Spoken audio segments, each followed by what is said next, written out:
रत्नागिरी जिल्हा परिषदेच्या स्थापनेनंतर पहिल्यांदाच मंडणगडला अध्यक्षपदाचा मान देण्यात आलेला आहे. अस्मिता केंद्रे मॅडम ह्या आता नव्याने जिल्हा परिषद अध्यक्ष झालेल्या आहेत. त्या स्वतः आता आपल्यासोबत आहेत. मॅडम मला सांगा, जिल्ह्यातली मंडणगड हे अंतिम टोक म्हटलं जातं. पहिल्यांदा तुम्हाला जिल्हा परिषदचा अध्यक्षाचा मान मिळतोय तुमच्या रूपाने. काय भावना आहेत आणि कशा पद्धतीने तुम्ही हे विकास कामं करता? मंडणगड हे शेवटचं टोक आहे जिल्ह्याचं आणि दुर्गम भाग असा समजला जातो. परंतु इथे असे काही हिरे मिळालेले आहेत की आदरणीय योगेशदादा कदम साहेब की गृहराज्यमंत्री आहेत आणि इथले स्थानिक आमदार आहेत. त्यांच्या माध्यमातून या तालुक्याचा अक्षरशः कायापालट झालेला आहे. युवकांसाठी योग्य दिशा मिळण्यासाठी सुद्धा ते प्रयत्न करत आहेत. मग MIDCच्या माध्यमातून विकास हा होतच राहतो, परंतु व्यक्तिविकास आणि शासनाच्या काही योजना ज्या असतील त्या सर्वसामान्य जनतेपर्यंत पोचवणं हे आमचं काम राहील लोकप्रतिनिधी म्हणून. आणि जो या मंडणगडला अगदी जिल्हा परिषद स्थापनेपासून आत्ता जे पहिलं पद मिळालेलं आहे की जिल्हा परिषद अध्यक्ष, त्या माझ्या रूपाने मिळालेलं आहे आणि ते योगेशदादांच्या माध्यमातून मिळालेलं आहे आणि त्याचं मी चीज करून दाखवेन. माझ्या नेत्याने टाकलेला विश्वास हा कुठेही त्याला तडा लागू देणार नाही. तो विश्वास मी सार्थकी ठरवेन.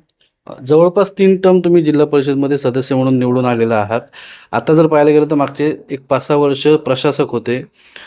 काय नवीन आव्हान असणारं जिल्हा परिषदमध्ये काम करताना अध्यक्ष म्हणून? खरं कालचा पहिला दिवस आणि तो पहिला दिवस असताना सुद्धा माझ्याकडे मोठं एक आव्हान आलं की आपल्याला उद्या परत जिल्हा परिषदेच्या मीटिंगला सामोरं जायचं आहे आणि ते जात असताना मोठं आव्हान तर आहेच, परंतु माझे सगळे कर्तव्यदक्ष जिल्हा परिषद सदस्य आणि योगेशदादा कदम साहेब, रामदासभाई पालकमंत्री अशा लोकांचं मार्गदर्शन हे मला असणारच आहे. ते मार्गदर्शन घेऊनच मी पुढे जाईन. अण्णा कदमांसारखी व्यक्ती आज जिल्हा परिषद सदस्य म्हणून आहे आणि ती मला सिनियर आहे. मी खरोखर त्यांच्या मार्गदर्शनाखाली काम करेन आणि सभागृहाला एक वेगळ्या प्रकारचा न्याय देण्याचं काम करेन. मॅडम आपण जर बघितलं तर तुम्ही 3 टर्म जरी निवडून आला असलात तरी 2 टर्म याच्या आधीचे काँग्रेसमधून होतात. पहिल्यांदा शिवसेनेमधून निवडून येऊन तुम्हाला डायरेक्ट अध्यक्षपदाची जबाबदारी दिली गेली. काय नेमकं कारण आहे यामागचं? यामागचं कारण म्हणजे तसं कारण नाही आहे. मी 10 वर्ष होते सत्तेत, मला काम करताच आलं नाही आणि दादांच्या इलेक्शनच्या आधी मी शिवसेनेमध्ये प्रवेश केला की दादांच्या नेतृत्वावरती प्रेरित झाले, दादांच्या विकास कामांवरती आणि जी शिवसेनेची कार्यप्रणाली आहे त्याच्यावरती मी प्रेरित होऊन मी शिवसेनेमध्ये प्रवेश केला. आणि तो प्रवेश केल्यानंतर मी कधी शिवसेनेची झाली हे मलाच कळलं नाही, कारण इथल्या कार्यकर्त्यांनी मला सामावून घेतलं. मी अगदी तिथपासून पायाला भिंगरी लावून या कार्यकर्त्यांबरोबर फिरत राहिले.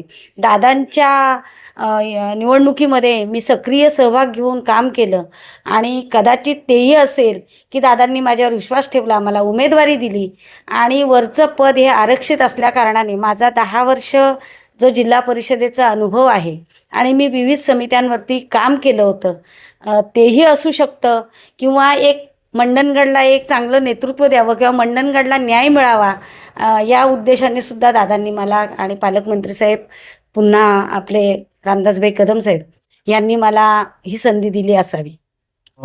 महिला म्हणून काम करत असताना तुम्ही महिलांसाठी आता काय नेमकं तुमच्या डोक्यामध्ये कल्पना असणार आहेत विकासाच्या दृष्टीने? महिलांचं म्हणजे महिला सक्षमीकरण योगेशदादा कदम आणि त्यांच्या सुविद्य पत्नी श्रेयाताई यांचा मानसच आहे की तालुक्यातल्या प्रत्येक महिला ही सक्षम झाली पाहिजे आणि त्यासाठी ही महिला सक्षम होण्यासाठी शासनाचं एक उद्दिष्ट आहे की बचत गटांच्या माध्यमातून आणि विविध योजनांच्या माध्यमातून महिला ही सक्षम झाली पाहिजे. मग बचत गटांच्या माध्यमातून महिलांना 50% सबसिडीवरती त्यांना लोन दिलं जातं.